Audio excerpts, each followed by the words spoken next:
நீங்கள் பார்த்து கொண்டிருப்பது நியூஸ் 21 செய்திகள். தமிழ்நாடு செய்திகளை உடனுக்குடன் தெரிந்து கொள்ள நியூஸ் 21 செய்திகளை பாருங்கள். ஆற்காடு செய்யாறு நெடுஞ்சாலையில் ஜேசிபி உரிமையாளர்கள் பல்வேறு கோரிக்கைகளை வலியுறுத்தி வேலை நிறுத்தம்.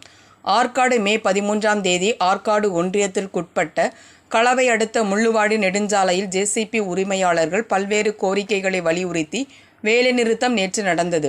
ராணிப்பேட்டை மாவட்டம் களவை தாலுகாவில் உள்ள ஜேசிபி உரிமையாளர்கள் டீசல் விலை உயர்வு, புதிய வாகனத்தின் விலை உயர்வு, இன்சூரன்ஸ் மற்றும் சாலை வரி, ஜிஎஸ்டி வரி உயர்வு உள்ளிட்ட பல்வேறு கோரிக்கைகளை வலியுறுத்தி 2 நாள் அடையாள வேலை நிறுத்தம் நேற்று களவை அடுத்த களவை கூட்ரோட்டு முள்ளுவாடி நெடுஞ்சாலையில் நடைபெற்றது.